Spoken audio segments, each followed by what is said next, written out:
Rudransh education YouTube channel पर आप सभी का स्वागत है।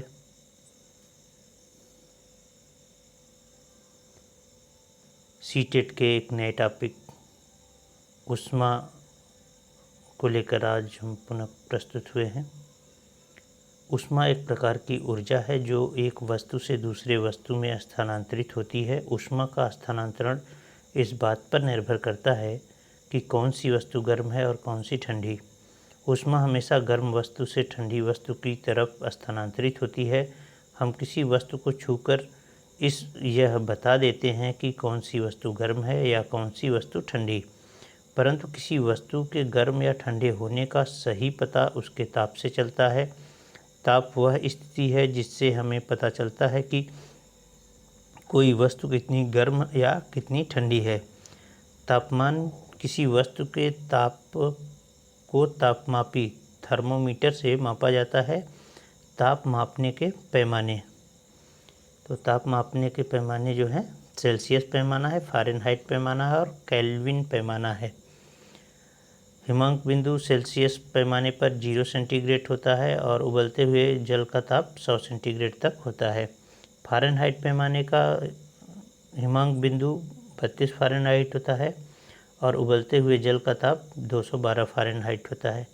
केल्विन पैमाने पर पिघलते हुए बर्फ़ का ताप 273 केल्विन होता है और उबलते हुए जल का ताप 373 केल्विन होता है। मनुष्य का तापमान, मनुष्य के तापमान को दो प्रकार के तापमापी से मापा जाता है। ये है डॉक्टरी तापमापी सेल्सियस स्केल। यह एक लंबी, बारीक और समान व्यास की कांच की नली होती है। इसके एक सिरे पर बल्ब होता है जिसमें पारा भरा होता है। पारा गर्म होने पर फैलता है। तापमान पर पारा बल्ब से ऊपर की ओर चढ़ जाता है। इससे हम 35 सेंटीग्रेड से 42 सेंटीग्रेड तक के ताप को माप सकते हैं। इस तापमापी से मनुष्य का सामान्य ताप 37 सेंटीग्रेड होता है। इस तापमापी को धूप या आग के पास नहीं रखना चाहिए। आजकल डिजिटल तापमापी, अंकीय तापमापी का प्रयोग होता है जिसमें पारे का उपयोग नहीं होता है।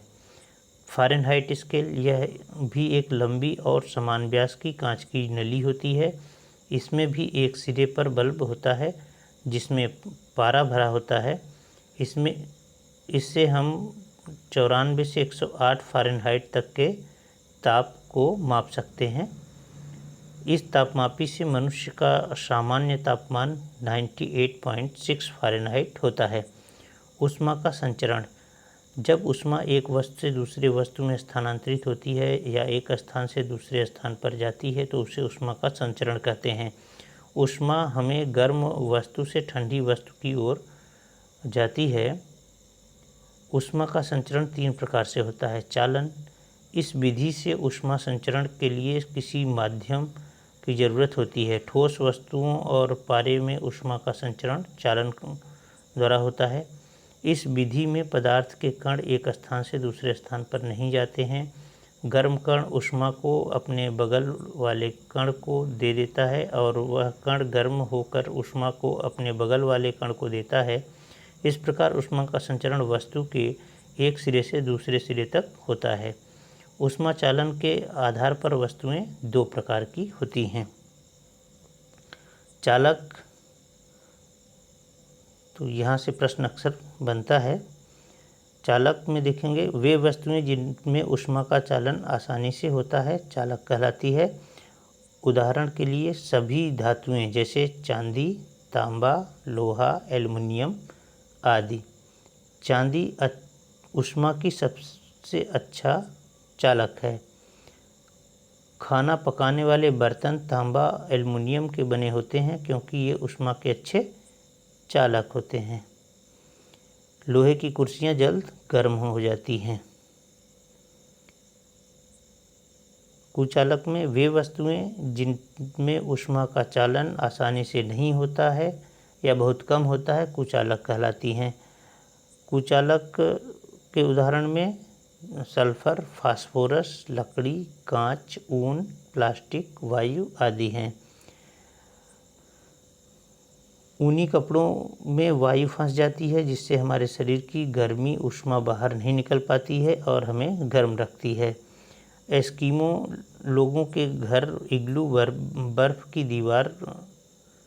बर्फ़ की दोहरी दीवार से बने होते हैं। दोहरी दीवार के बीच में वायु भर जाती है, जिससे अंदर की ऊष्मा बाहर नहीं निकल पाती है और घर में गर्मी रहती है।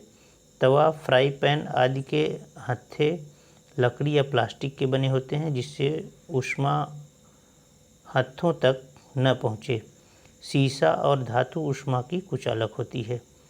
संवहन, इस विधि से तरल और गैस में ऊष्मा का संचरण होता है। इस विधि में तरल या गैस के कण गर्म होकर ऊपर उठ जाते हैं और उनकी जगह ठंडे कण नीचे आ जाते हैं। फिर ठंडे कण गर्म होकर ऊपर चले जाते हैं और उनकी जगह पुनः ठंडे कण आ जाते हैं। यह प्रक्रिया तब तक चलती है जब तक कि सारा पदार्थ गर्म न हो जाए। समुद्र के आसपास के क्षेत्र का मौसम संवहन के कारण ही एक जैसा रहता है, जिसमें स्थल जल्दी गर्म हो जाता है, जिससे वायु हल्की होकर ऊपर चली जाती है और उनकी जगह लेने के लिए समुद्र से ठंडी वायु स्थल की तरफ आ जाती है, जिसे समुद्री समीर कहते हैं। रात में स्थल जल्दी ठंडा हो जाता है, परंतु समुद्र का पानी गर्म ही रहता है, जिससे समुद्र के ऊपर की वायु गर्म होकर ऊपर चली जाती है और इसकी जगह लेने के लिए स्थल की ठंडी वायु समुद्र की तरफ आ जाती है, जिसे स्थलीय समीर कहते हैं।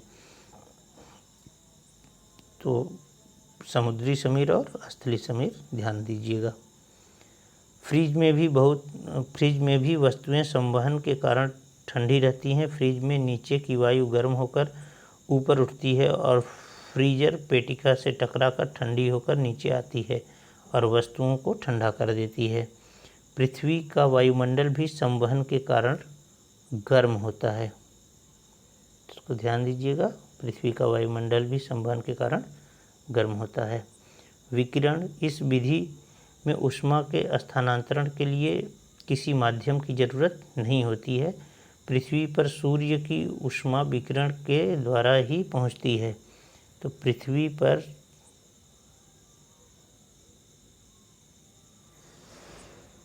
पर सूर्य की ऊष्मा विकिरण के द्वारा ही पहुंचती है। हमारा शरीर विकिरण के द्वारा ही बाहर से ऊष्मा प्राप्त करता है। आग से ऊष्मा विकिरण के द्वारा ही प्राप्त होती है। जब रात में बादल होते हैं तब वातावरण गर्म होता है, क्योंकि पृथ्वी के द्वारा छोड़ी गई ऊष्मा बादलों से टकराकर विकिरण के द्वारा पृथ्वी पर वापस लौट आती है। ऊष्मा अवशोषक, जो वस्तुएं ऊष्मा को अवशोषित कर लेती हैं उन्हें ऊष्मा अवशोषक कहा जाता है। गहरे रंग की वस्तुएं अच्छी ऊष्मा अवशोषक होती हैं, इसलिए हम सर्दियों में गहरे रंग के कपड़े पहनते हैं। ऊष्मा परावर्तक, जो वस्तुएं ऊष्मा को परावर्तित कर देती हैं उन्हें ऊष्मा परावर्तक कहा जाता है। हल्के रंग की वस्तुएं अच्छी ऊष्मा परावर्तक होती हैं, इसलिए हम गर्मियों में हल्के रंग के कपड़े पहनते हैं। गलनांक बिंदु, एक निश्चित ताप पर जब एक ठोस वस्तु तरल पदार्थ में बदलती है तो उस ताप को गलनांक बिंदु कहा जाता है। बर्फ़ 0 सेंटीग्रेड पर पानी में बदलने लगती है, अतः बर्फ़ गलनांक है 0 सेंटीग्रेड। हिमांक बिंदु, एक निश्चित ताप पर जब तरल पदार्थ ठोस वस्तु में बदलता है तो हम उस ताप को हिमांक बिंदु कहते हैं।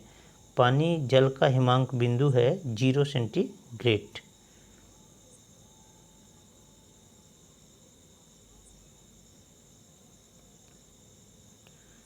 क्वथनांक बिंदु, एक निश्चित ताप पर जब एक तरल पदार्थ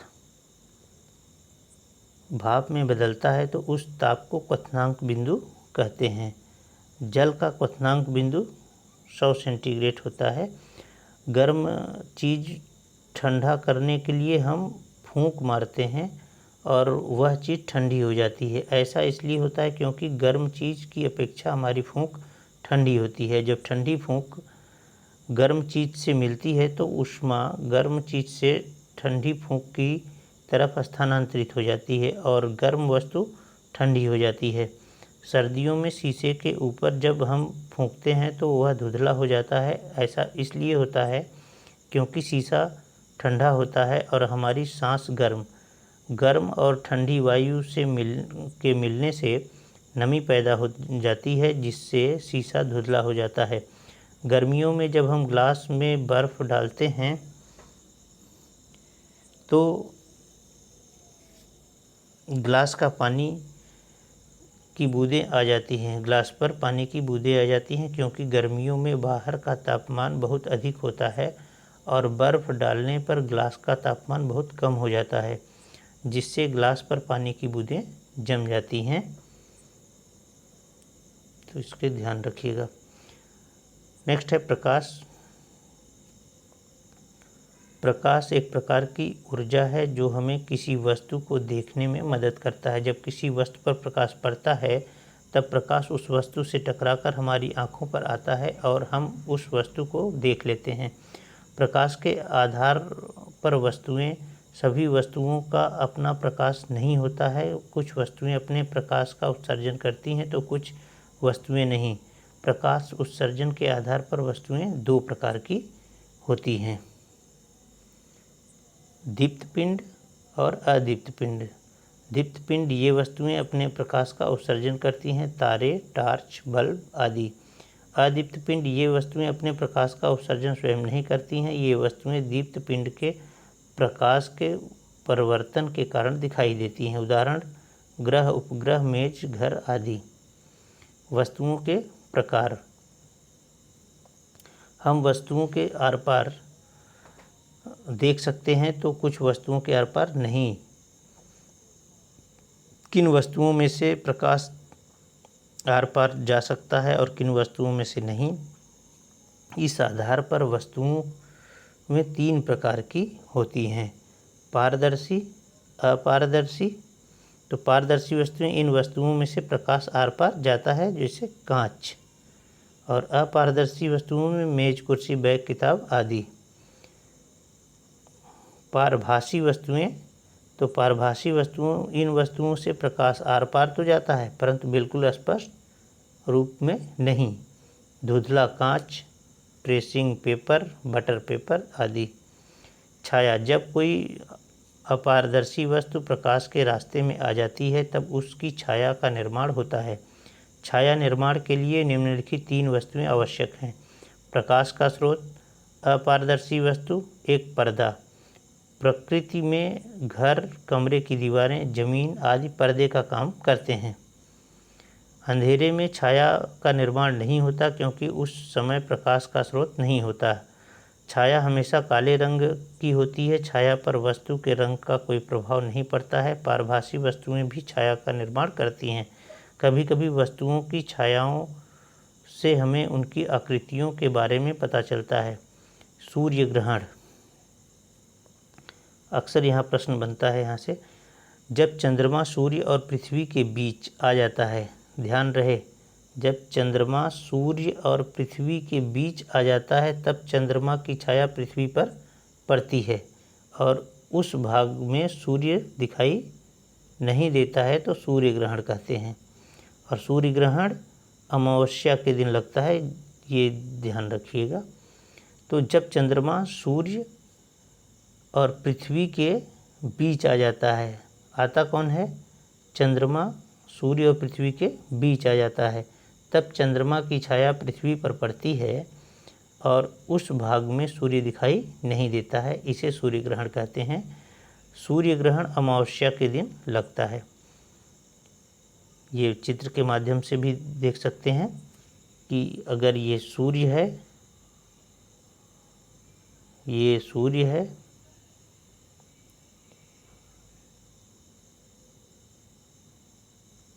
और ये चंद्रमा है, तो इससे जो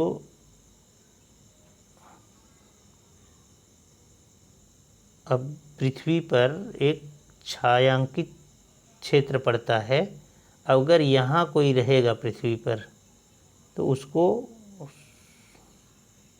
सूर्य जो है, चंद्रमा की छाया जब पड़ेगी तो सूर्य की पूरी रोशनी वहाँ पे नहीं पहुँच पाएगी।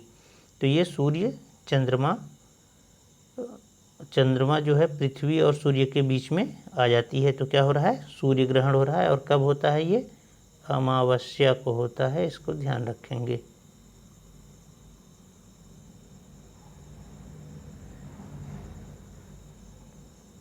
चंद्र ग्रहण जब पृथ्वी सूर्य और चंद्रमा के बीच आ जाती है। ये सूर्य अपनी जगह पे स्थिर है, ध्यान रहे कि जब पृथ्वी सूर्य और चंद्रमा के बीच आ जाती है तब पृथ्वी की छाया चंद्रमा पर पड़ती है और चंद्रमा का वह भाग दिखाई नहीं देता है, इसे चंद्र ग्रहण कहते हैं। और चंद्र ग्रहण जो होता है हमेशा कब होता है, पूर्णिमा को होता है, इसको ध्यान रखिएगा। यह पूरी बात समझिए। होता क्या है कि एक ही फिगर से आप समझ सकते हैं कि अगर मान लिया जाए कि ये पृथ्वी है और पृथ्वी स्थिर होती है। पृथ्वी का उपग्रह कौन है, पृथ्वी का उपग्रह चंद्रमा है। और चंद्रमा क्या होता है कि हमेशा पृथ्वी का चक्कर लगाता है।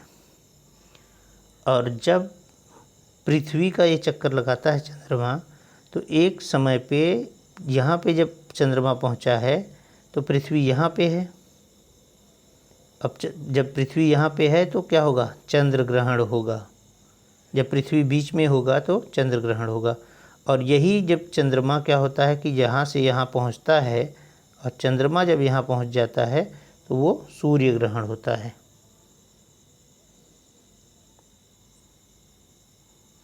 प्रकाश का परावर्तन जब प्रकाश किसी चमकदार या पॉलिश की हुई वस्तु पर पड़ता है तब वह वस्तु से टकराकर वापस लौटता है। इस प्रक्रिया को प्रकाश का परावर्तन कहते हैं। हम शीशे में अपना चेहरा प्रकाश के परावर्तन के कारण ही देख पाते हैं। पानी में भी वस्तुओं का प्रतिबिंब प्रकाश के परावर्तन के कारण ही दिखाई देता है। प्रकाश सरल रेखा में गमन करता हुआ दर्पण से परावर्तित हो जाता है।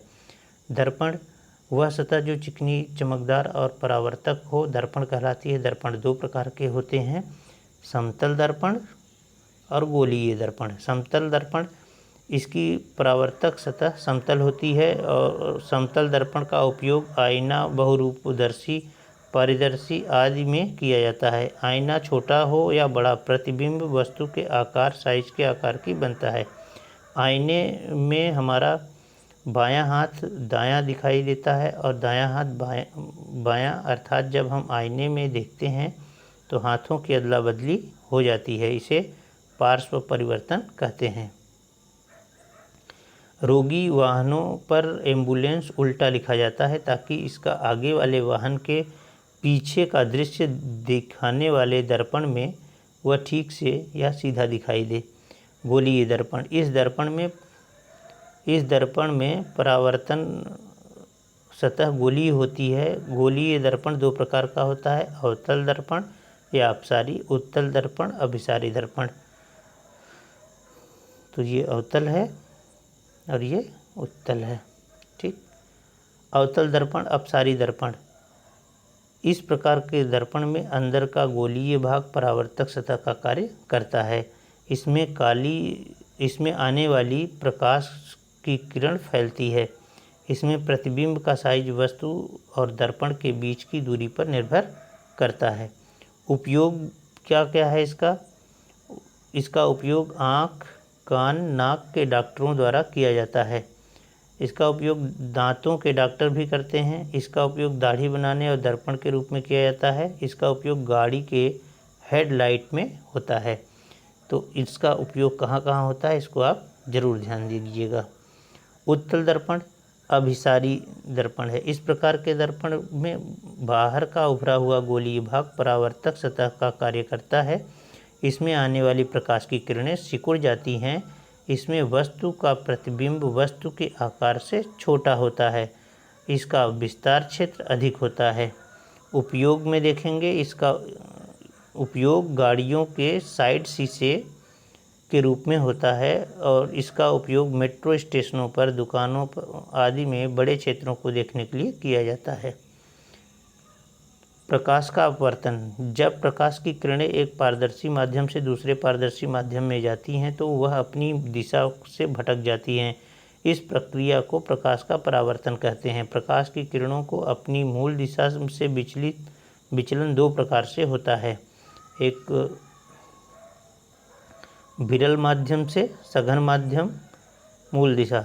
जब प्रकाश की किरणें विरल माध्यम से सघन माध्यम में प्रवेश करती हैं तो वह अपनी मूल दिशा में से अंदर की ओर मुड़ जाती हैं, और सघन माध्यम से जब विरल माध्यम में जाती हैं तो मूल दिशा से मुड़ जाती हैं। इस प्रकार की किरणें सघन माध्यम से विरल माध्यम में प्रवेश करती हैं तब वे अपनी मूल दिशा से बाहर की तरफ मुड़ जाती हैं। इस प्रक्रिया को पूर्ण आंतरिक परावर्तन कहते हैं।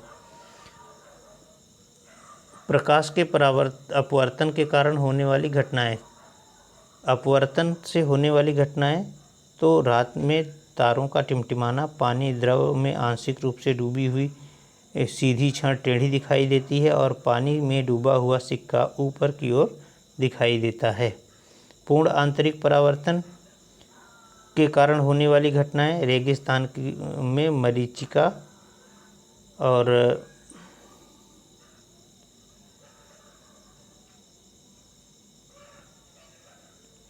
कांच के चटके हुए भाग का चमकीला दिखाई देना, हीरे का चमकना। प्रकाश का वर्ण विक्षेपण। तो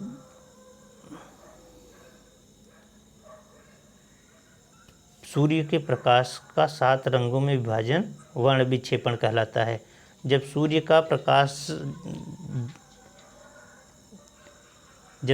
प्रकाश प्रिज्म से गुजरता है तो वह निम्नलिखित 7 रंगों में विभाजित हो जाता है: बैगनी, जामुनी, नीला, हरा, पीला, नारंगी और लाल। इंद्रधनुष। बारिश के बाद जब सूर्य की किरणें आसमान में मौजूद पानी की बूंदों से गुजरती हैं तब उनका वर्ण विक्षेपण होता है और 7 रंगों विबग्योर वाले इंद्रधनुष का निर्माण होता है। इंद्रधनुष तभी दिखाई देता है जब मनुष्य की पीठ सूर्य की तरफ हो। प्रकाश का प्रकीर्णन। जब सूर्य का प्रकाश धूल, धुएं, अन्य सूक्ष्म कणों पर गिरता है तो वह विभिन्न दिशाओं में प्रसारित हो जाता है। इस प्रक्रिया को प्रकाश का प्रकीर्णन कहते हैं। बैगनी रंग का प्रकीर्णन ज़्यादा होता है और लाल रंग का कम। तो यहाँ से प्रश्न बनता है, इसको ध्यान रखिएगा। प्रकाश का प्रकीर्णन, तो बैगनी रंग का प्रकीर्णन ज़्यादा होता है और लाल रंग का कम होता है।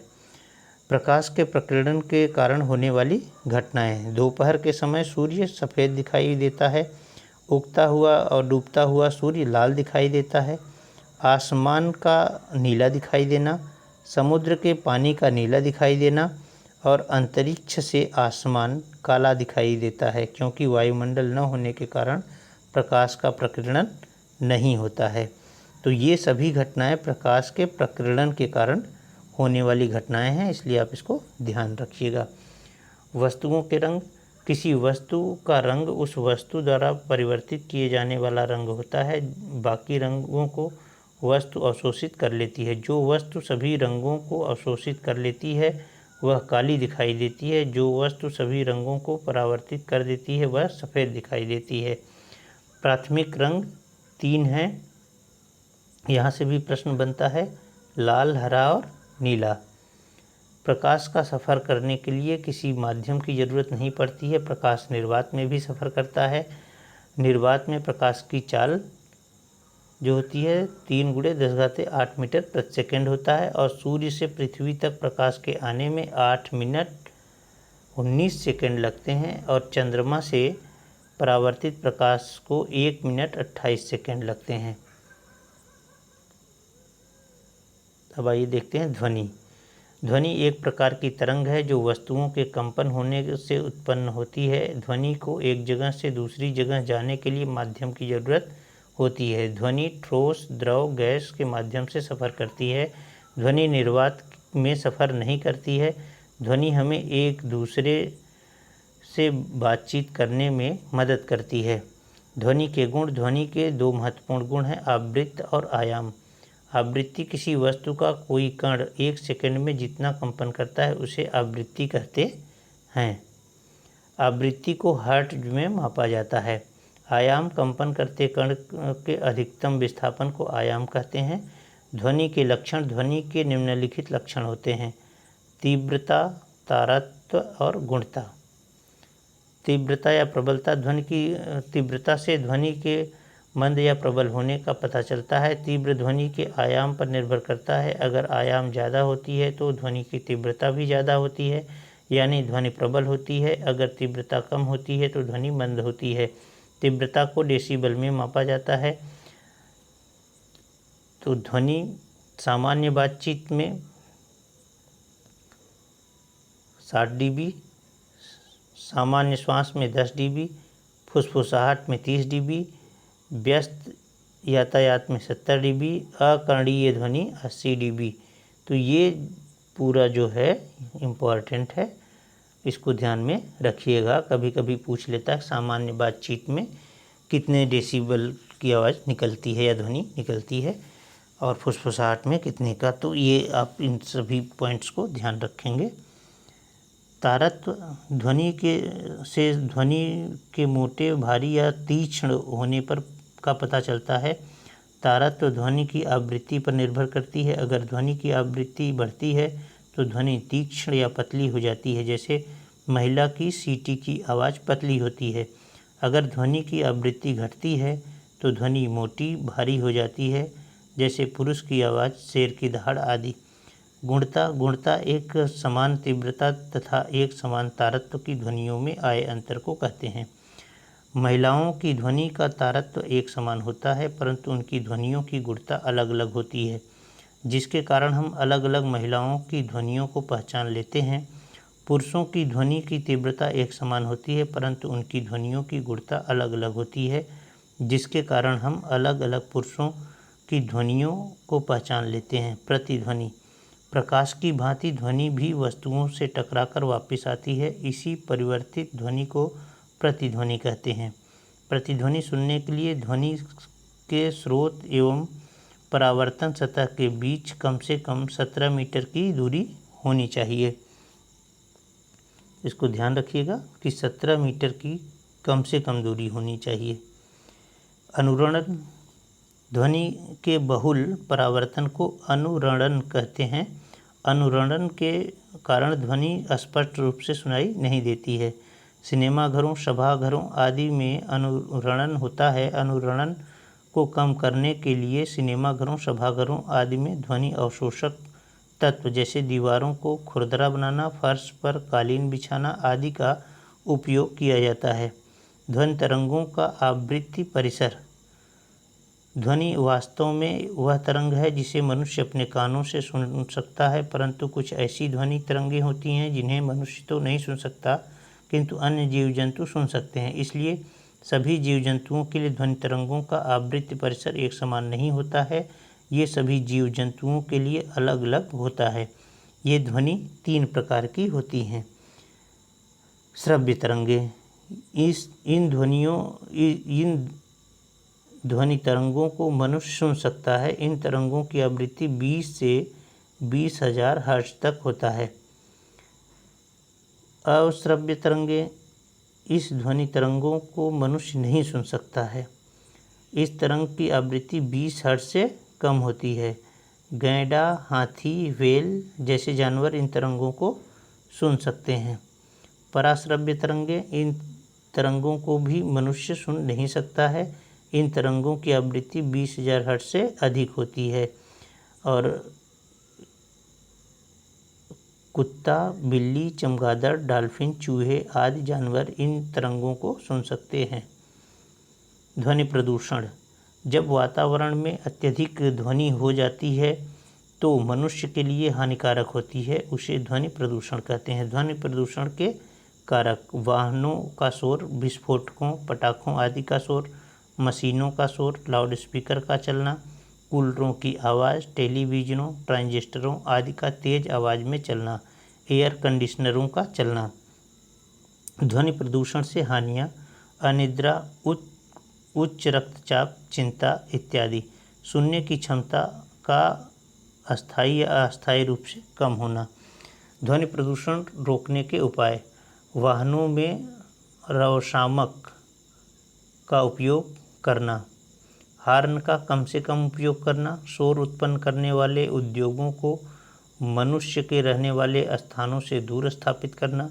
टेलीविज़न, ट्रांजिस्टर आदि की प्रबलता को कम रखना। सड़कों और घरों के आसपास पेड़ लगाना। ध्वनि की चाल ठोस वस्तुओं में सबसे अधिक होती है और गैस में सबसे कम होती है। वायु में ध्वनि की चाल 332 मीटर प्रति सेकंड होता है। जब बिजली कड़कती है तब हमें सबसे पहले प्रकाश दिखाई देता है और उसके बाद आवाज़ सुनाई देती है, क्योंकि प्रकाश की चाल ध्वनि से अधिक होती है। इस पूरे मैटर से जितने भी प्रश्न पूछे गए हैं सीटेट्स में, आइए हम उन्हें देख लेते हैं कि कितने प्रश्न ऐसे हैं जहाँ से प्रश्न अक्सर पूछे गए हैं।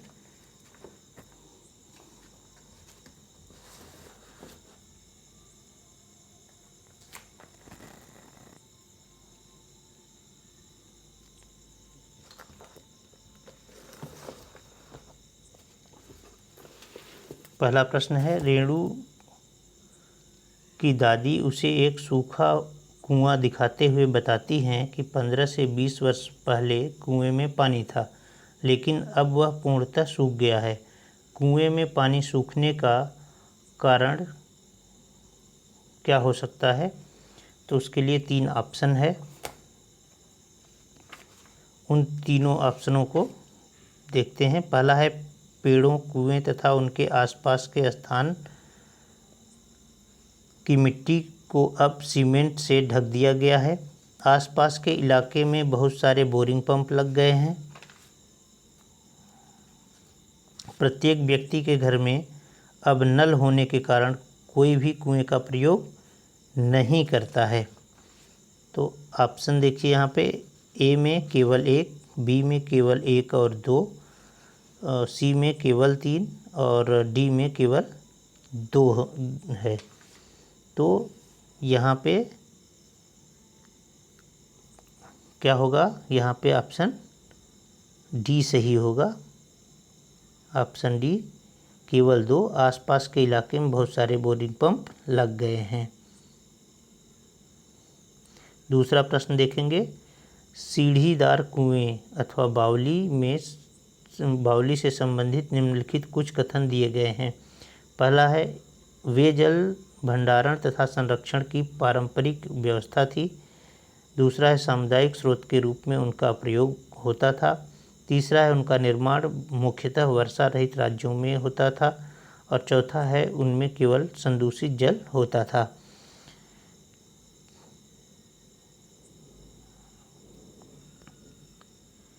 तो इसमें सी ऑप्शन सही होगा।